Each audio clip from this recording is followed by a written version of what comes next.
Ce sera la nouvelle règle de nos déplacements. Dès lundi, une limite de 100 km sera autorisée.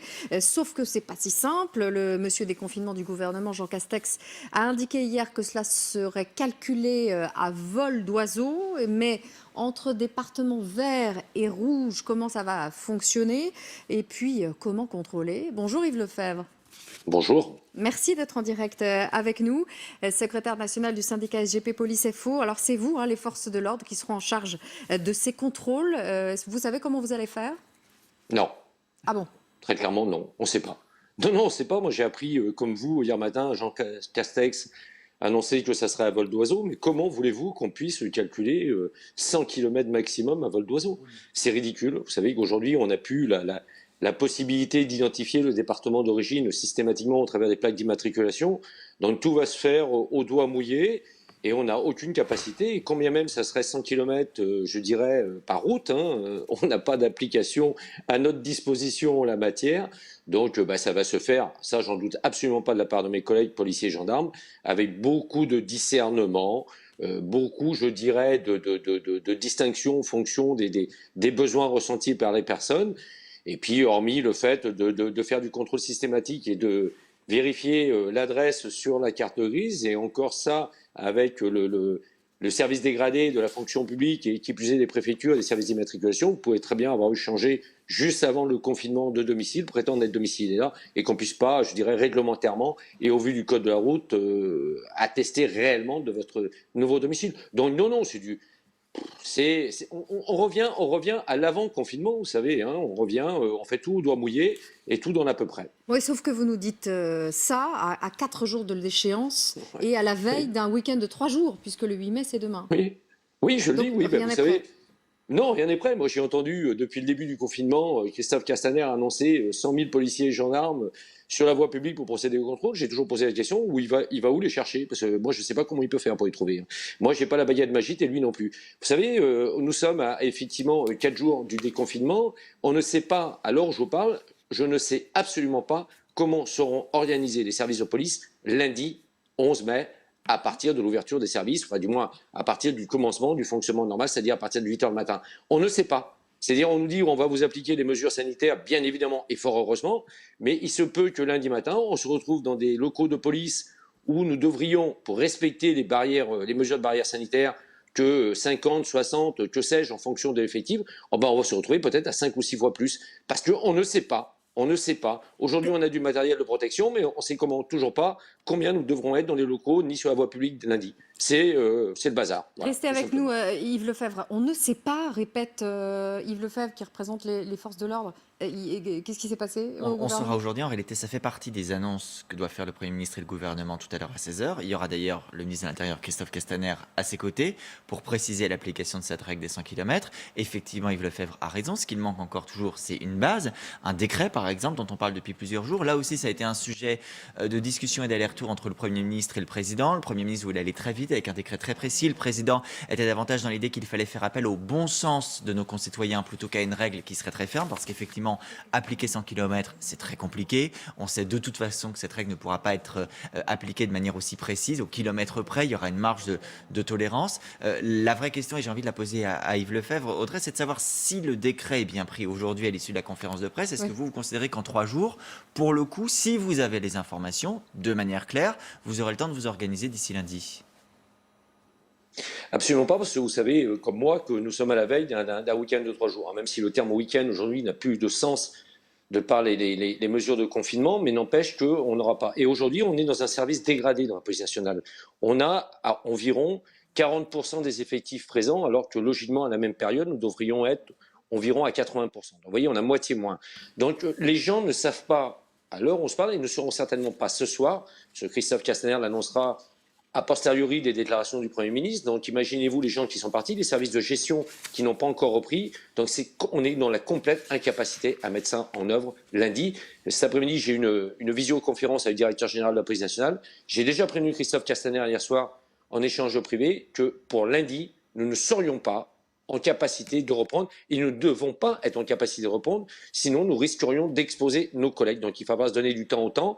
Je comprends je peux comprendre beaucoup de choses et je crois que la logique et l'intelligence imposent qu'on comprenne certaines choses, qu'effectivement, le virus, il faut s'adapter, on ne sait pas où on va. Et pas plus les politiques, permettez-moi de le penser, en présence de Gérald, que même, et qui plus est les scientifiques. Aujourd'hui, on est dans l'approximation par rapport à tout ça. Mais il faut se donner du temps, c'est-à-dire qu'il ne faut pas d'un coup de baguette magique dire, allez les flics, lundi, vous reprenez le boulot, vous contrôlez. Non, il va falloir nous laisser du temps à adapter tout ça, parce que derrière, il y a des hommes, il y a des femmes, il y a des parents pour lesquels les écoles n'auront pas repris, et on a encore aujourd'hui un grand nombre de collègues en position dite de confinement pour cause de comorbidité. Tout ça, il faut qu'on l'appréhende. Et malheureusement, aujourd'hui, on est dans un trop grand schéma, trop ralenti. On est vraiment quasiment en mode stop, où on avance image par image pour qu'on puisse être en capacité d'être opérationnel lundi. Lundi, on ne le sera pas, c'est une certitude. Vous parliez, Yves Lefebvre, de Christophe Castaner, de votre ministre de l'Intérieur. Il y a une photo qui nous a un peu surpris, Adrien, je dois dire. On doit respecter les gestes barrières, on l'a tous compris, le port du masque et les distances. Cette photo de Christophe Castaner hier, en visite dans une usine de fabrication de masques, elle paraît un peu étonnante. Elle paraît très étonnante. Alors, je vais être honnête avec vous, je ne connais pas exactement les circonstances dans lesquelles elle a été prise. Je la découvre avec vous ce matin. On peut jouer au jeu des 7 erreurs. Première erreur, il n'y a pas un mètre et demi de distance entre les différentes personnes. Deuxième erreur, les masques, pour ceux qui en portent, ne sont pas tous correctement portés. On en voit certains qui les ont sur le menton. Et là, je parle sous le contrôle de Gérald, qui est quand même la pire des choses, puisqu'on dit précisément que le masque, il faut très précautionneusement le retirer et le mettre, et pas le trimballer comme ça un peu partout sur tous les bouts du visage. Et puis, surtout, c'est précisément l'incarnation du contraire de ce qu'on demande aux Français de faire. Donc je vous avoue que ça m'interpelle un petit peu. J'imagine qu'on n'a pas eu le moyen de vérifier un par un que tous les individus qui entouraient le ministre étaient négatifs. J'imagine qu'il n'y a pas eu un test juste avant que la photo soit prise. Donc j'ai du mal à m'expliquer la manière dont tout cela a pu se produire. Effectivement, vous vous rappelez plus de 10 personnes. Normalement, on n'a pas le droit de se rassembler à plus de 10. Bon là, on est sur un lieu de travail. Le travail, on peut être plus de 10, mais on n'est pas censé pour autant se regrouper à aussi nombreux ensemble.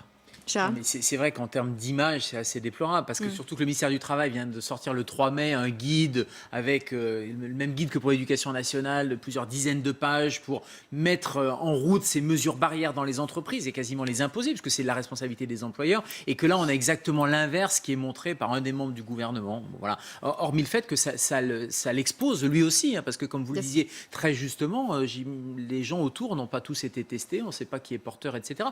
Donc ça expose tout le monde finalement sur cette photo. Yves Lefebvre, je ne sais pas si oui, vous voyez. C'est étonnant, et si l'image est réelle, c'est désolant.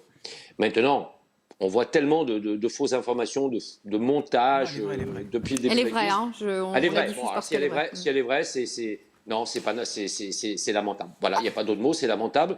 Il ne peut pas incarner, mais vous savez, on est dans cette approximation depuis le départ. Nous, on nous a dit, et j'ai échangé maintes et maintes fois avec Gérald Kiersek là-dessus. Nous, au départ, on nous disait non, les flics, vous risquez rien. Vous risquez rien. Simplement, vous devez simplement avoir quasiment le test de la personne que vous rencontrez pour savoir si vous devez porter un masque ou pas. On a réussi à revoir la copie. Enfin, on la reverra on l'a revue depuis vendredi dernier, et elle sera véritablement, si on a un plan de fonctionnement cohérent à partir du 11 et des jours suivants. Mais vous savez, c'est ça, voilà, c'est une mauvaise image qui est donnée une fois de plus. Et c'est pour Christophe Castaner en la matière sur cette photo, c'est une très très mauvaise image donnée aux forces de l'ordre qu'il représente en tant que ministre. Revenons au contrôle que vous devrez faire, Yves Lefebvre, que les forces de l'ordre devront faire à partir de lundi sur ces déplacements limités à 100 km. Voilà, vous nous disiez que vous aviez très peu de consignes, voire pas du tout. Votre tâche, par ailleurs, ne sera pas simple parce que les Français sortiront de 2 mois de confinement et donc les esprits sont forcément un peu échauffés. Vous pensez que ce sera plus compliqué, notamment de faire de la pédagogie comme ça a été fait au début de l'épidémie, au début des contrôles? Oui, pourquoi? Parce que la délinquance de voie publique va renaître à partir de lundi.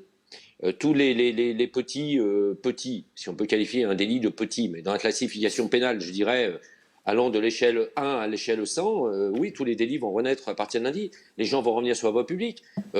C'est évident qu'on va avoir beaucoup de soucis là-dessus. Nous, on va être reconfrontés sans y être préparés, on va être reconfrontés à la délinquance du quotidien, voire même, ce que je crains, voire même avec un vecteur d'amplification. Pourquoi? Parce que il y aura eu tellement parce que perdons pas de vue quand même que le délinquant, c'est son job, c'est son métier au quotidien, c'est son adrénaline à lui. Donc lui, il va revenir avec du retard d'expression de son adrénaline sur le terrain. Donc bien évidemment qu'on va être confronté à tout ça, et j'insiste bien, sans y être préparé, tant réglementairement qu'en matière, je dirais, d'organisation du temps de travail. Et c'est ça qui est dangereux. Et ne perdons pas de vue aussi, là j'entendais tout à l'heure sur votre antenne, que la question est posée de comment va-t-on assurer la sécurité dans les transports. Fort heureusement, il y a une de nos propositions qui a été retenue par le gouvernement, à savoir permettre aux services de sécurité de la SNCF et de la RATP et d'autres opérateurs de transport de verbaliser. C'est une bonne chose. Mais si nous demandons, comme à la RATP, de déployer de 700 à plus de 1000 agents dans le métro ou dans les bus ou dans le tramway pour vérifier, on est là encore dans une complète incapacité de le faire.